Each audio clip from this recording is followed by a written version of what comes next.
नमो नमः। प्रवाचिका अहंदया जोशी अत्र समेषां स्वागतम्। एषा कथा श्रीमान योगी पुस्तकात् उद्धृता अस्ति। नवमभागस्य 19 कथा एषा। अस्तु तर्हि आरंभं कुर्मः। राजांच्या प्रकृतीला चांगले बरे वाटू लागले। राजे गडावर हिंडू फिरू लागले। राजांच्या आजारात अनाजी, मोरोपंत, निराजीपंत, दत्ताजीपंत, हरजीराजे महाडिक, हंबीरराव येसाजी ही जवळची माणसे साताऱ्याला गोळा झाली होती. साऱ्या मोहिमा काही काळ थंडावल्या होत्या. राज्यात राजांच्या आजाराच्या अनेक अफवा पसरत होत्या. राजांनी सर्व गडांना आणि अधिकाऱ्यांना आपल्या खुशालीचे खलिते पाठविले. नव्या मोहिमांचे विचार सुरू झाले. अर्धवट पडलेल्या जंजिराची मोहीम हाती घेण्याची आज्ञा राजांनी केली. फौजा निरनिराळ्या मोहिमांवर पाठविल्या जाऊ लागल्या. नजरबाजांची वर्दळ गडावर वाढू लागली. राजांना राज्यातल्या वार्ता कळू लागल्या. एके दिवशी एक स्वार तातडीने गडावर आला. त्याने आणलेली थैली वाचून राजांना आनंद झाला. सकाळच्या थंडीचा प्रभाव कमी झाला होता. आकाशात सूर्य चढत होता. राजे सदरेत बसले.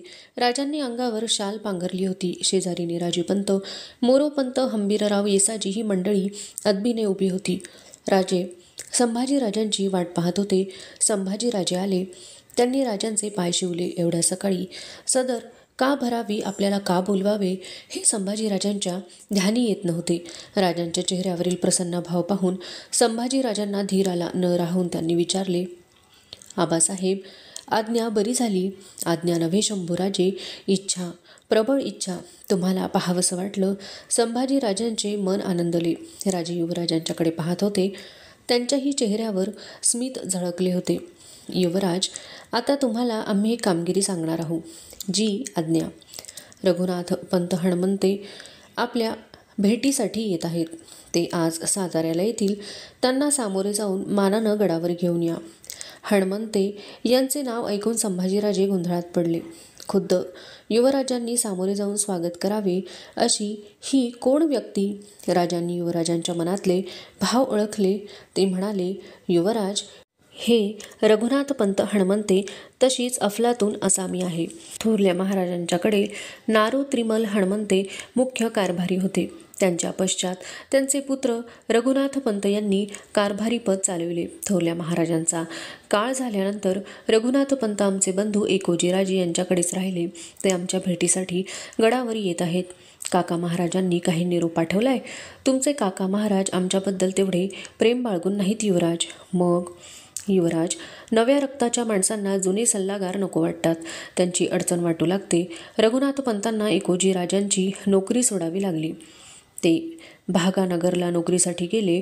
प्रल्हाद पंतांकडून ते आम्हाला कळलं. आपली माणसं अशी परदारी जावीत हे मनाला रुचेना.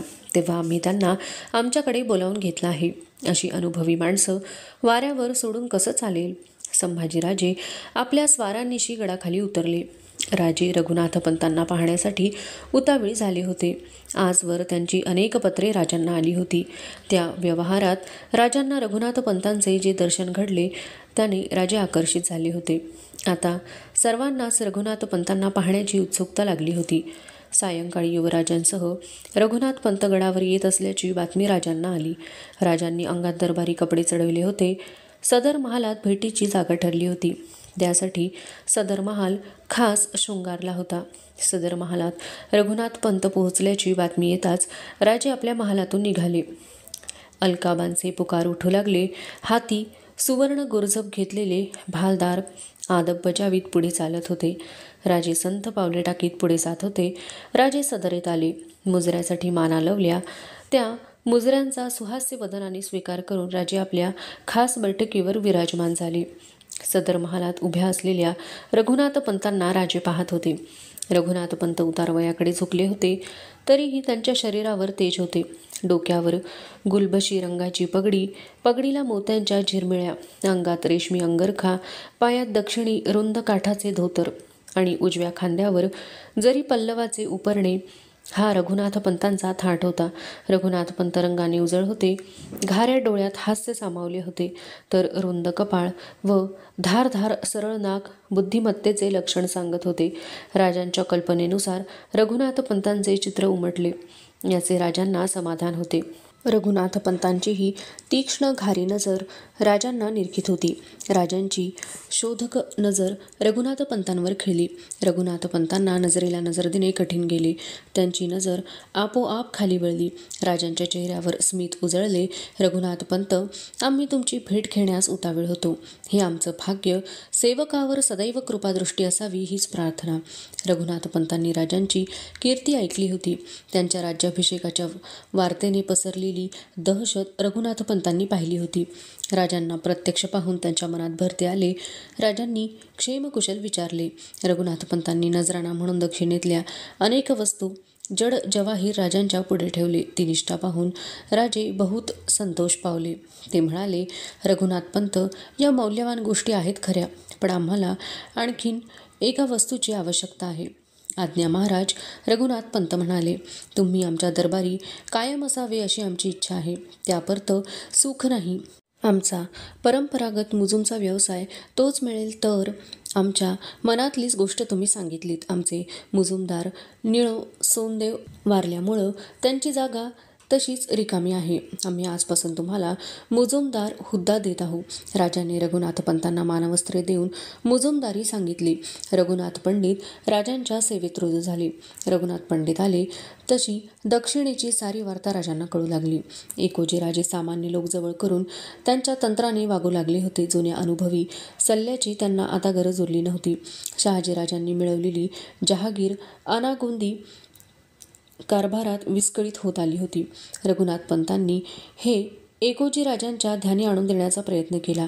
शिवाजीराजांनी कसा पराक्रम करून राज्य संपादन केले हे त्यांना सांगितले, पण एकोजी राजांना ते पटले नाही. आपण पातशाही दौलत खातो, त्यावरच कमरबंदी करून पातशाही बुडवावी हे उचित नाही असे त्यांना वाटे. रघुनाथपंतांचे सांगणे एकोजीरावांना रुचेना. तेढ वाढू लागली. भर दरबारी रघुनाथपंतांचे अपमान होऊ लागले. त्रस्त होऊन रघुनाथपंतांनी एकोजींची नोकरी सोडण्याचा निर्णय केला. राजांना ती हकीकत ऐकून फार वाईट वाटले. ते म्हणाले, एकोजी राजांनी असं वागायला नको होतं. महाराज, मी पुष्कळ सांगून पाहिलं, पण त्याचा परिणाम उलटाच झाला. माझ्यावर इतर राजे होण्यापर्यंत मजल गेली. एकोजी राजांच्या पदरी आमची शोभा जतन होणं शक्य दिसेना. तेव्हा ती जागा नाईलाजानं सोडावी लागली. आणि त्यांनी तुम्हाला स्वखुशीनं जाऊ दिलं? राजे उद्गारले. काय सांगावं महाराज. रघुनाथपंतांचा आवाज कठोर बनला. निरोप घ्यायला गेलो तर आम्हाला एकोजीराव म्हणाले, इथं केला असला कारभार कुठं करू नका. तो सहन करून घेणारी माणसं भेटणार नाहीत. पंत महाराज, आयुष्यभर केलेल्या सेवेचं हे फळ. मलाही भान राहिलं नाही. मी एकोजीराजांना सांगून टाकलं, आम्ही सेवक उगेच नाही. दुसरे स्थळी गेलो तरी अर्धासनी तुम्हाला बसवू. अगर मनात आणलं तर आम्ही तुमच्या अर्धासनी येऊन बसू. राजे खिन्नपणे हसले. ते म्हणाले, रघुनाथपंत, स्वाभिमान जरूर असावा, पण तो स्वकीयांच्या नाशाला केव्हाही कारणीभूत न व्हावा. स्वकीयांच्या बाबतीत क्षमा हीच सदैव आठवावी. संतापाच्या भरात बोलून गेलो तरी ज्या अन्नावर आम्ही पोचलो ते कसं विसरू. आमची तुमच्याकडून हीच अपेक्षा आहे. एकोजी राजांना आम्ही पत्र लिहिलं, पण ते आम्हाला परके मानतात. त्यांना एकदा भेटावं, त्यांच्याशी बोलावं असं वाटतं. त्यांनी मानलं नाही तर आम्ही मोठे, आम्हाला कर्तव्य विसरून कसं चालेल. मग अडचण कसली? अडचण नाही, संधी यायला हवी. ती आपणहून आली आहे. प्रल्हाद निराजींसारखी आपली चतुर माणसं कुतुबशाहीत आहेत. मादण्णा, अक्कांना हे कुतुबशाहीचे खरे प्रधान आहेत. त्यांच्या मनात आपल्याविषयी आदर आहे. खुद्द कुतुबशाह आपल्याविषयी भीती बाळगून आहे. मादण्णा, अक्कांना यांनी कुतुबशहाच्या मनात आपल्याविषयीचा स्नेह निर्माण केला आहे. आपण मनात आणाल तर हा स्नेह पक्का करण्यास अडचण येणार नाही. तुमच्याही मनात ही गोष्ट आहे असं दिसतं. रघुनाथपंतांचे डोळे पाणावले. आवाज घायाळ बनला. आपले डोळे टिपीत ते म्हणाले, महाराज, इथं आल्यापासून माझा जीव गुदमरतो आहे. जे राज्य आपण संपादन केलं त्याला तोड नाही. आज थोरले महाराज असते तर त्यांना धन्य वाटलं असतं. थोरल्या महाराज साहेबांचं स्वप्न तुम्ही साकार केलं, पण एक स्वप्न तसंच अधुरं राहिले. कोणतं? जोवर उत्तरेत मोगल आहे तोवर ही राज्य सुरक्षित नाहीत. त्यासाठी दक्षिणेतल्या राज्यांची एकजूट होणं आवश्यक आहे. हे थोरल्या महाराजांच्या मनात सदैव होतं. आदिलशाहीला ते आता जाणवते. कुतुबशाही याचा आनंदानं स्वीकार करील. एकोजीराजे तर आपले लहान बंधू ही एकजूट झाली तर आपलंही स्वप्न साकार होऊन जायला फारसा वेळ लागणार नाही. कसलं स्वप्न? एक ना एक दिवस दिल्ली तख्ताची भीती नाहीशी करण्याचं, आमच्या परमपवित्र काशी विश्वेश्वराची स्थापना करण्याचं. कुणी सांगितलं तुम्हाला? महाराज, आम्ही दक्षिणेत होतो तरी आमचं सर्व लक्ष इकडे लागून होतं. राजे क्षणभर भावनाविवश झाले. ते बोलून गेले, जगदंबेची इच्छा, तिच्या आशीर्वादानं सारे मनोरथ सिद्धीस जातील. राजांनी पंतांचा आणि त्यांच्याबरोबर आलेले त्यांचे बंधू जनार्दन नारायण व इतर कुटुंबीय यांचा परामर्श घेतला. त्या सर्वांची व्यवस्था लावून दिली. रघुनाथ पंतांच्या बोलांनी राजसदर रंगत होती. राजांच्या डोळ्यांसमोर स्वप्न तरळत होतं. अधुना नवमभागस्य विंशतिः कथा एषा. सकाळी राजे सदरेत आले तेव्हा सदरेवर रघुनाथ पंत, अनाजी, येसाजी, हंबीरराव ही मंडळी हजर होती. राजा आसनावर बसले. राजांनी रघुनाथ पंतांना विचारले, पंत, आपली सर्व सोय लागली ना? जी महाराज. काही अडचण? पंत क्षणभर विचारात पडले. कसे सांगावे हे त्यांना कळेना. शेवटी धीर करून ते म्हणाले, महाराज, बोलतो त्याची क्षमा असावी, पण माझी स्वतःची 25 घोड्यांची पागा सरकारी बागेत जमा करण्याची आपण आज्ञा दिलीत. जमा झाली? जी. काहीसे रुष्ट होऊन रघुनाथ पंत म्हणाले, एवढंच नव्हे तर जनावरांना सरकारी बागेचे डागही देण्यात आले. पंत, तुम्हाला माहीत नाही, पण एक कायदा आम्ही अत्यंत कडकपणे आमच्या राज्यात पाळतो. आमच्या राज्यात कुणाच्याही मालकीची स्वतंत्र पागा नाही. पागा सोडाच, पण कुणाच्या मालकीचं जनावर नाही. सारी घोडी सरकारी पागेची. खुद्द आमच्या सेनापतींनाही स्वतःचं घोडं नाही. कारण कळेल? रघुनाथ पंतांनी विचारले. का नाही? तुम्ही येताना आपल्या सरंजामाबरोबर जशी तुमची पागा आणलीत तसेच 2 हत्तीही आणलेत. तुमची पागा सरकारात जमा झाली, पण तुमचे हत्ती जमा झाले नाहीत. याचं कारण घोडा ही राज्याची शक्ती असं आम्ही मानतो. पंत, लहानपणापासून आम्ही एक श्लोक सदैव म्हणत आलो, यस्याश्वातस्य राज्यम, यस्याश्वातस्य मेदिनी, यस्याश्वातस्य सौख्यम, यस्याश्वातस्य साम्राज्यम. याचमुळं पागेचा नियम आम्ही अत्यंत कडकपणे पाळतो. पंत, तुम्ही चिंताचूर होऊ नका किंवा मनात शंका बाळगू नका. सरकारात जमा केलेल्या घोड्यांची तुम्हास मान्य होईल ती किंमत आम्ही चुकती करू. तुमच्या पागेची माणसं आमच्या घोडदळात सामील होतील. राजांचे बोलणे ऐकून रघुनाथ पंतांचे समाधान झाले. त्यांच्या चेहऱ्यावर स्मित झळकले.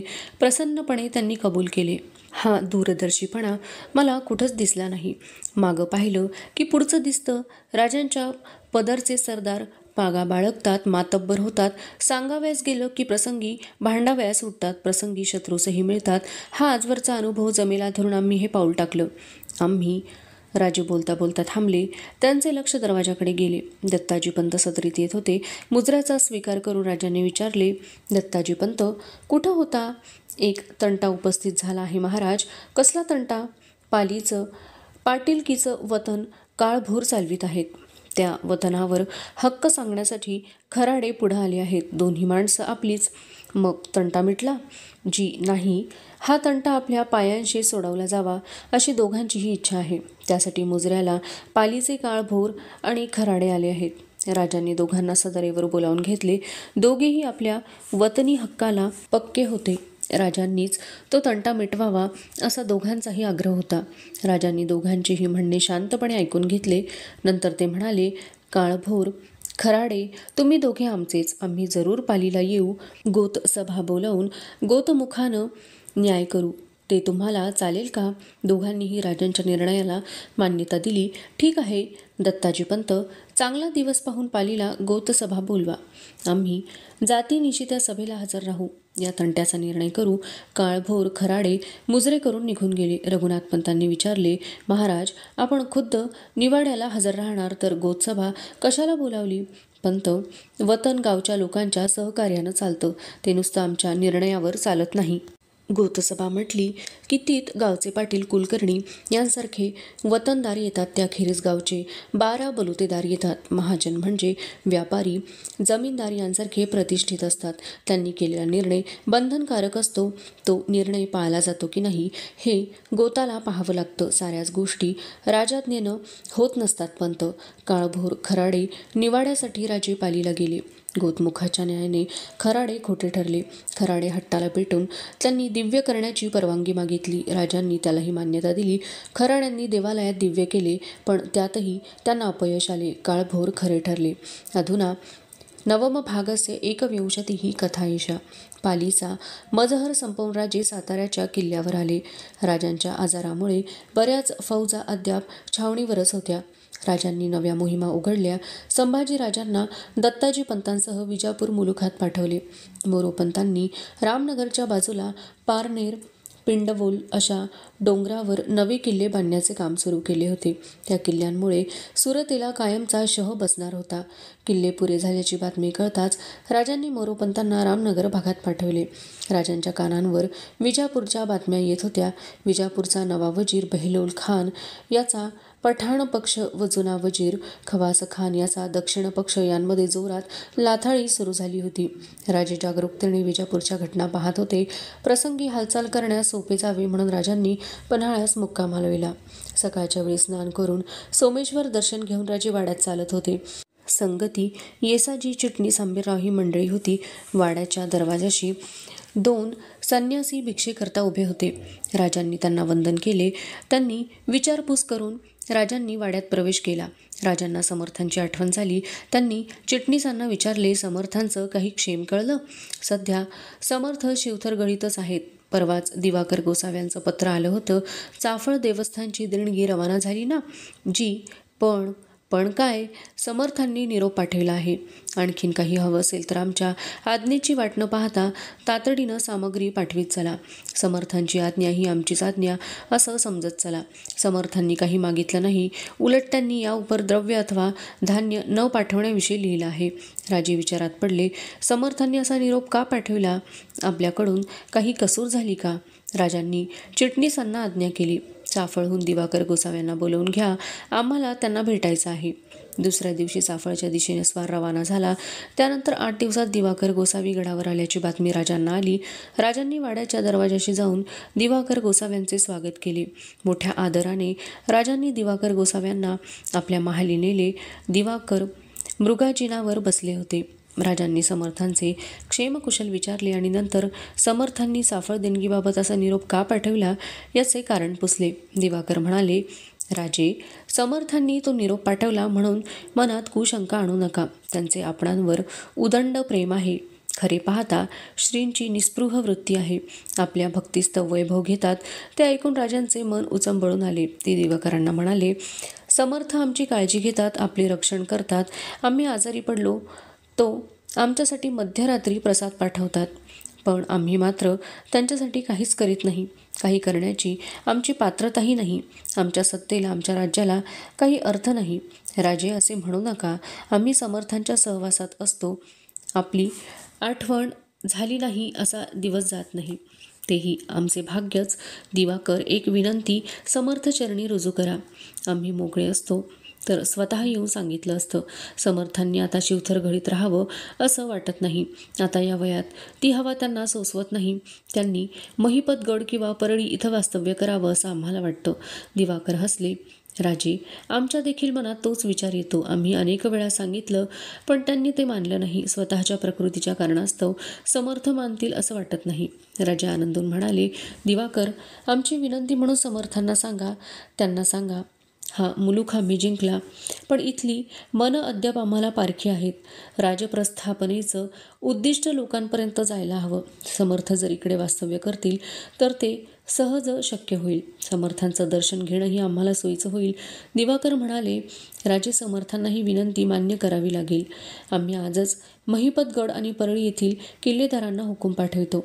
समर्थांना जे स्थान आवडेल तिथं ते राहतील. दिवाकर गोसावी गेले आणि राजांचे अस्वस्थ मन शांत झाले.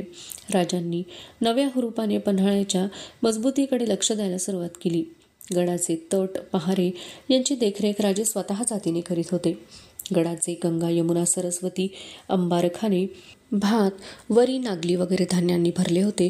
राजे गडावर येऊन महिना झाला नाही, तोच राजांच्या कानांवर एक विजय वार्ता पडली. राजांच्या फौजेने अथणीची मातब्बर पेठ लुटली होती. तीत लक्षावधी होनांची लूट राजांना मिळाली. त्या लुटीतून इंग्रजही वाचले नाहीत. हजारो होन किमतीचे इंग्रजांचे कापड मराठ्यांनी लुटले. सातारच्या आजारात शिवाजी मेला या बातमीवर विश्वास ठेवणाऱ्या इंग्रजांना शिवाजी राजांच्या हयातीची चोख पावती मिळाली. राजे उन्हाळ्या अखेरपर्यंत पन्हाळ्यावरच मुक्काम ठेवून होते. पन्हाळ्याच्या हवेने राजांची प्रकृती पूर्ववत सुधारली.